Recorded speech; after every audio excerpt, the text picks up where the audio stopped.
కొండ సమీపంలో ఇలా వంతెనల నిర్మాణం ప్రారంభమైంది. కొంతవరకు పూర్తయినాయి. ఒక వంతెన పూర్తి కావడం జరిగింది. ఇప్పుడు వాటికి కూడా విలువ వస్తుంది భవిష్యత్తులో. అంటే దక్షిణ వైపు ఉండే గ్రామాలకి ఈ వంతెనల నిర్మాణం లేని గ్రామాల్లో విలువ తక్కువగా ఉన్నది. వంతెన నిర్మాణాలు నొచ్చుకున్నటువంటి ఉండవల్లి, తాడేపల్లి ఈ ఏరియాలో ధరలు ఎక్కువగా ఉంది. మొదటి నుంచి ఏంటంటే సరే, ఇప్పుడు వాళ్ళు కూడా కోరుకునేది అదే.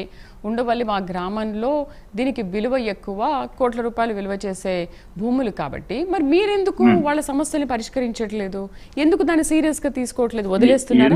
ఎందుకు లేదు, జగన్మోహన్ రెడ్డి రెచ్చగొడుతున్నా వాళ్ళు ఇప్పుడు తెలుసుకున్నారు విషయం. ఇటీవల తెలుసుకున్నారు. ఒక రైతు ఆల్రెడీ మొదటి నుంచి వ్యతిరేకించే కడుగట్టిన వైసీపీ కార్యకర్తే అశోక్ అనే రైతు ఇటీవల తన భూమిని అప్పచెప్పాడు.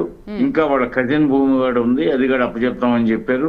అంటే చర్చలు జరుపుతున్నారు. అంటే మేము చర్చల ద్వారా ఈ సమస్యను పరిష్కరించుకోవాలా. సీడ్ యాక్సెస్ రోడ్డు పోతే ప్రతిపక్ష నాయకుడిగా చేసిన వ్యక్తి, శాసనసభ్యుడిగా, పార్లమెంట్ సభ్యుడిగా, మాజీ ముఖ్యమంత్రిగా చేసిన వ్యక్తి కాస్త యాక్సెస్ రోడ్డు పట్లే అవగాహన లేదు.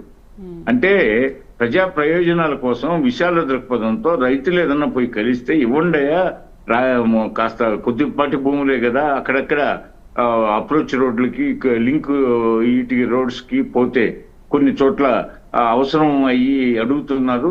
ఇవ్వండి, మంచి మనసుతో ఇవ్వండి, పెద్ద మనసుతో ఇవ్వండి అని చెప్తారు ఎవరన్నా. కాదు, రెచ్చగొట్టడం పని.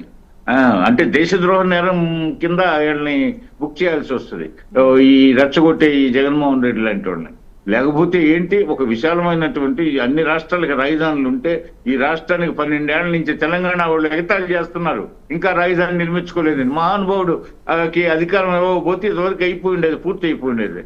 అధికారాన్ని అప్పచెప్పిన తర్వాత 5 సంవత్సరాల అధికారం రాకముందేమో కొన్నాళ్ళు ముందు అసలు వెరీ బిగినింగ్ దొనకొండని స్టార్ట్ చేశాడు.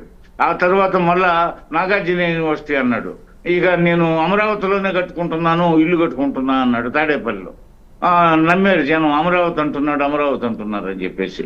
సో మళ్ళా అధికారం చేతపట్టిన తర్వాత 3 ముక్కలాట ఆడాడు. 3 ముక్కలాట అదేనే నెరవేర్చాడా? అది లేదు.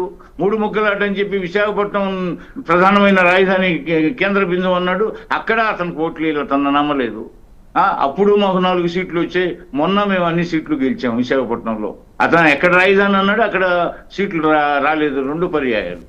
పోతే అతను నమ్మట్లేదు జనం. పోతే అంటే నిలకడైన మనస్సు కలిగిన వ్యక్తి కాదు.